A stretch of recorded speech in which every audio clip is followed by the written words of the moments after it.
ያን በሌላ በማንም የለም እንድንበት ዘንድ ከሰማይ በታች የተሰጠን ስም ኢየሱስ ነው። የልጁ የኢየሱስ ክርስቶስ ደም ከኃጢአት ሁሉ ያድናል።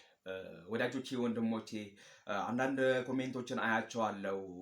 ድካም አለ ግን እንዴት ነው መበርታት የሚቻለው የሚሉት ኮሜንቶችን አያቸዋለሁና፣ አው ድካም አለ። እኛም ከናንተ የተለየን ሰዎች ሆነን አይደለንም።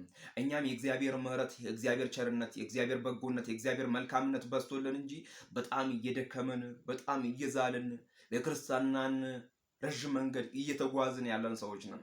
ነገር ግን በድካም መካከል ደግሞ የሚያበረታ የእግዚአብሔር መንፈስ አለ። በድካም መሃል የሚያበረታ ትልቁ እግዚአብሔር አለ።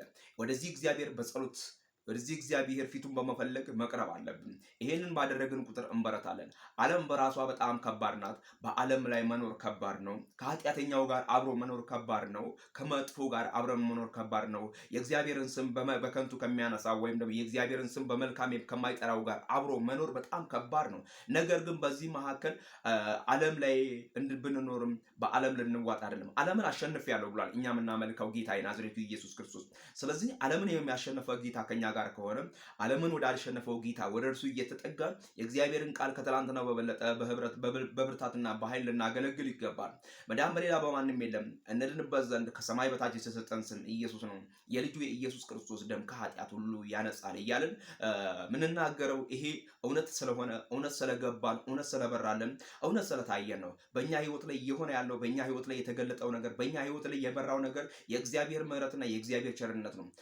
ምሕረቱን፣ ቸርነቱን፣ በጎነቱንና መልካምነቱን በእኛ ላይ እግዚአብሔር ከገለጠ፣ ከትላንትናው በበለጠ እግዚአብሔር ከረዳን፣ ከትላንትናው በበለጠ እግዚአብሔር ካገዘን፣ እድሜ ከሰጠን፣ እግዚአብሔር በሰጠን እድሜ፣ እግዚአብሔር በሰጠን ጤንነት የእግዚአብሔርን ቃል ልናገለግል ይገባል። ምክንያቱም ነገ የኛ አይደለም።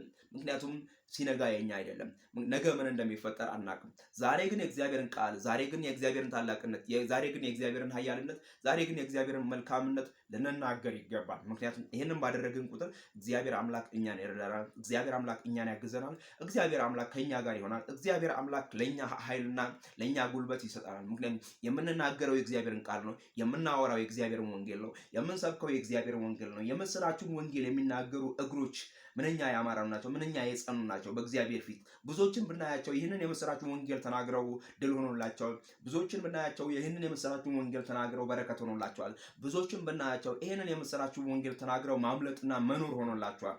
ብዙዎችን ብናያቸው ይህንን የምስራቹን ወንጌል ተናግረው ድል ሆኖላቸዋል፣ አክሊል ተካፋይ ሆኖላቸዋል። እና በምድር ስንኖር 100 እጥፍ በሰማይ የዘላለም ሕይወት እንዳለን መጽሐፍ ቅዱስ ከተናገረ፣ ከዚህ ከማይጠፋው ከዚህ ከማያልቀው ምንጭ እንድንቀዳ እንድንጠጣ እግዚአብሔር ተናገረ። ምክንያቱም ትላንትና የያዕቆብ ምንጭ ወይም የአባታችን የያዕቆብ ምንጭ የሚባለው ምንጭ የሚያስጠማ ነው። ዳግም ተመልሰን የምንወስደው፣ ዳግም ተመልሰን የምንቀዳው፣ ዳግም ተመልሰን የምንጠጣው ነው። ይሄ ግን ሁሌ ከህይወታችን የሚፈልቅ፣ ሁሌ በህይወታችን ያለ፣ ሁሌ ለሌላው የሚተርፍ፣ ሁሌ ለሌላው የሚመነጭ፣ ሁሌ ለሌላው መስጠት የምንችለው፣ ሁሌ ለሌላው መለገስ የምንችለው የእግዚአብሔር ቃል ነውና በዚህ ቃል እንድንኖር እንጸልይ እንጸልይ እንጸልይ። ይህንን ባደረግን ቁጥር እግዚአብሔር አምላክ ይረዳናል። እንጸልይ እንጸልይ እንጸልይ። ጸሎት ትልቅ መልክ አለው። ጸሎት ትልቅ ኃይል አለው። ጸሎት ትልቅ ፓወር አለው። ጸሎት ትልቅ ማምለጫ መንገድ። ጸሎት ያሸንፋል። ጸሎት ያስመልጣል። ጸሎት ያሻገራል። ጸሎት በህይወት ያኖራል። ጸሎት ጠላትን ያባራል። ምክንያቱም አንተ በጸለይ ቁጥር፣ እኔ በጸለይ ቁጥር ጠላቴ በኢየሱስ ክርስቶስም ብን እያለ ይሄዳል። ስሙ ለዘላለም ይባረክ ጌታ